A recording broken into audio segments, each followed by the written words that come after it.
Nah, kita sebutkan harganya saja apa?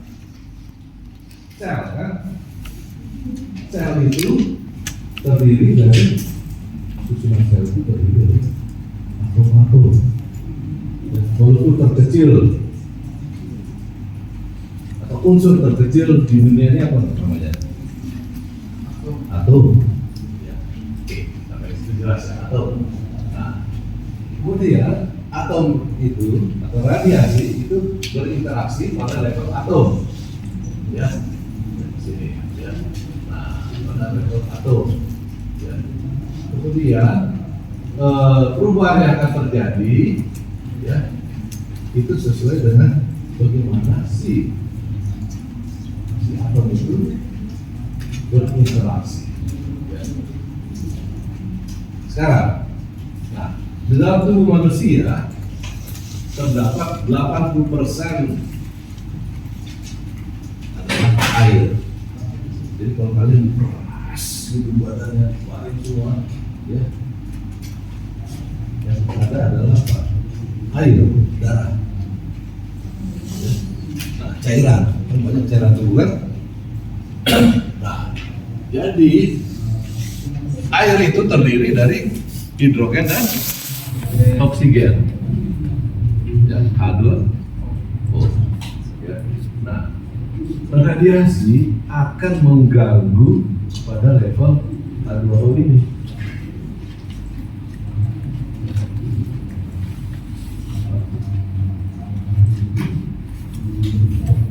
Aspusnya dikit aja. Oke, jadi radiasi, ya, nah, dia akan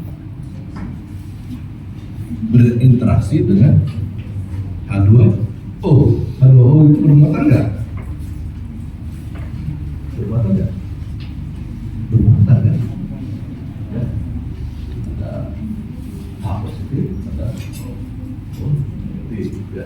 Oke, tapi sebelum kita ke sana, kita jelaskan dulu di sini bahwa selain H2O itu, ya, masih ada lagi molekul-molekul lain di dalam tubuh yang bisa berinteraksi dengan radiasi seperti protein, lemak, ya, karbohidrat, dan asam nukleat. Ya. Nah, asam nukleat ini, ya, inilah bagian paling kecil, ya, di dalam sel yang disebut dengan DNA. Jadi DNA ini is the most critical and radio sensitive molecule. Ya, jadi DNA. Makanya saya bilang tadi point mutation. Ya. Oke. Nah, jadi posisi tubuh kita itu terdiri dalam 80% air, 15% protein, 2% lemak, 1% karbohidrat, 1% DNA, dan lain-lain. Jadi paling banyak apa? Air. Ya, kalau air itu tadi reaksi apa? Indirect atau direct? Indirect. Nah, jadi air adalah bagian paling banyak dalam tubuh dan molekul yang paling sederhana. Ya. Nah, kemudian fungsi-fungsi air itu banyak, ya, untuk mengatur temperatur, untuk bentuk tubuh dan sebagainya. Ya. Protein hanya 15%, ya. Kemudian ada enzim juga, enzim itu ada protein, ya. Kemudian ada hormon itu juga protein, ya. Nah, kemudian ada lemak 2%.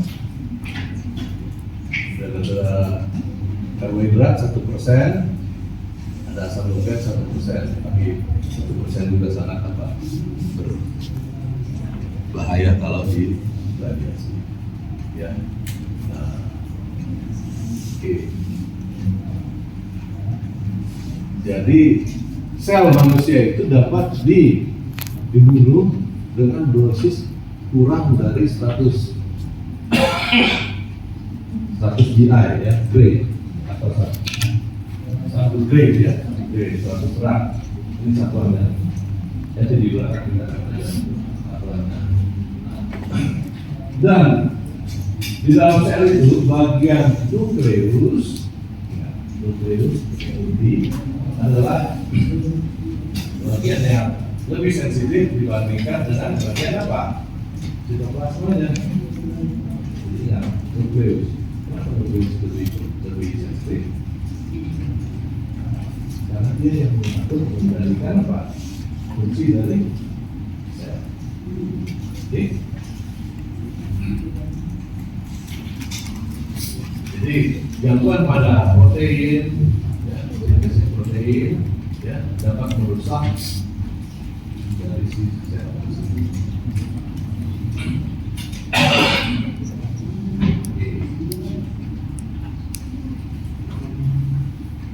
Bagaimana cara sel-sel itu berkembang? Ini sudah terkait dari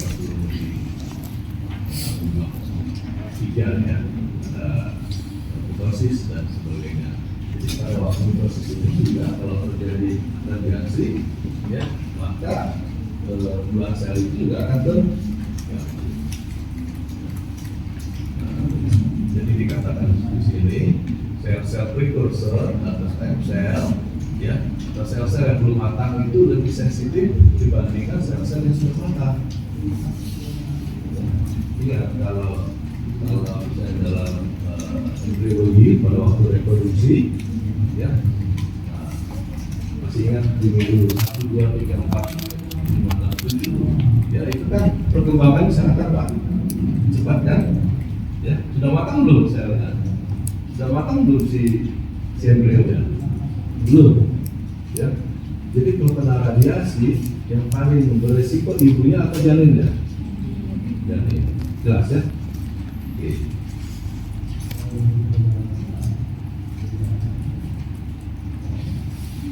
Nah, kerusakan, jenis kerusakannya yang mana? Jadi DNA inti itu adalah target yang utama dari si radiasi itu. Kalau membran selnya, membran bebek, membran inti, organel itu tidak terlalu berisiko. Jadi yang paling berisiko adalah siapa? Si DNA yang ada di inti. Jelas, karena dia yang mengatur sintesis protein. Kemudian siklus sel, kapan pada siklus sel pada tahap apa yang paling berbahaya? Kalau kena radiasi, siklus sel itu ada berapa sih?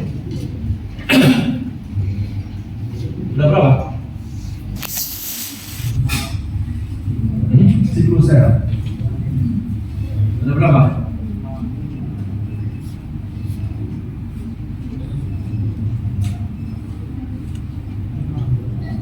Ada 5, ada 2.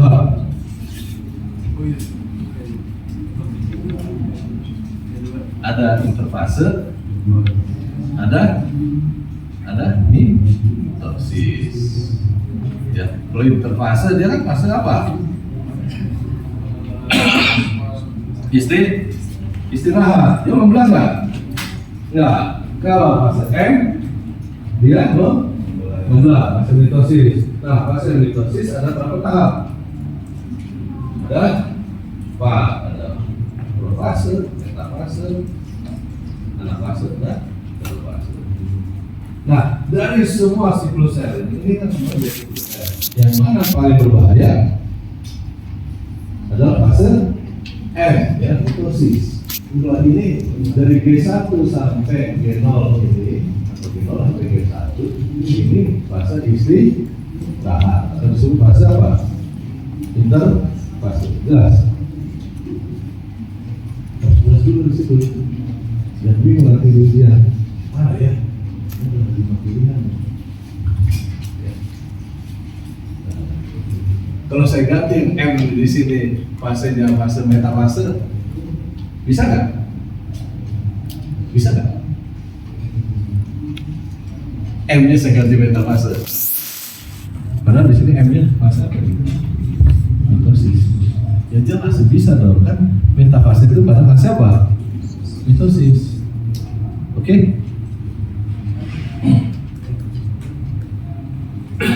Nah, efek pada jaringan. Ya.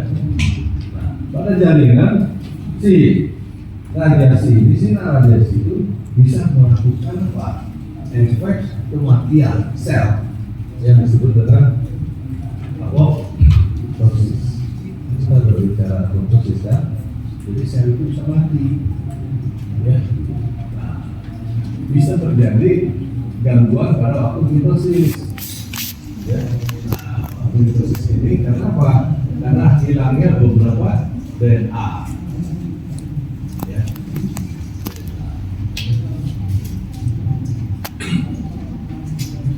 Oke. Nah, kemudian ini ada beberapa dampak dari radiasi pada sel vaskular.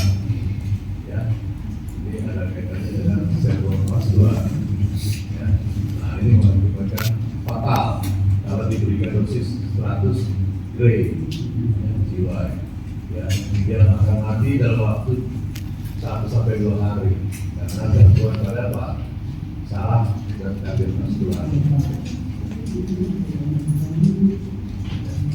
Ini efek lambat atau efek cepat? Efek cepat. Setelah lambat itu berapa bulan tadi? 1 bulan. Ya. Lalu dia langsung pusing-pusing, baru di ronsen. Ya. Nah, 5 jam kemudian dia pusing-pusing, dia muntah-muntah. Itu efek apa? Efek cepat. Oke. Orang itu nggak sadar, orang nggak tahu. Bulan kemudian kok pusing-pusing.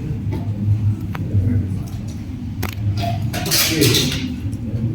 Di sini karena simptomnya, ya tiba-tiba dia apa? Pusing-pusing dan segala macam ya.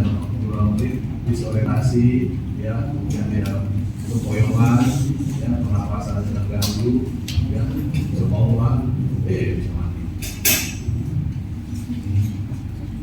Ya, jadi efek lambat cepat. Oke, ada pencernaan, ini juga. Ya, ini kalau dikasih 10 P, ya, dosisnya yang bisa meninggal 3 sampai 10 hari. Nah, ini pada sel darah.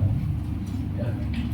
Nah, ini bisa beberapa minggu. Ya, kalau dikasih 3 sampai 4 tahun gue. Ini masih termasuk efek apa? Cepat. Ya.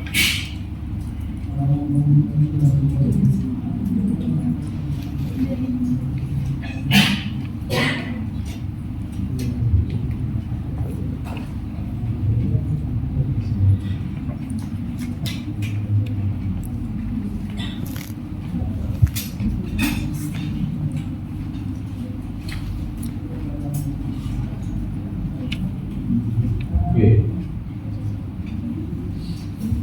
Sekarang kita masuk ke bagaimana mekanisme langsung dan tak langsung. Tadi kita sudah sebutkan ada 2 action, ya, direct action dan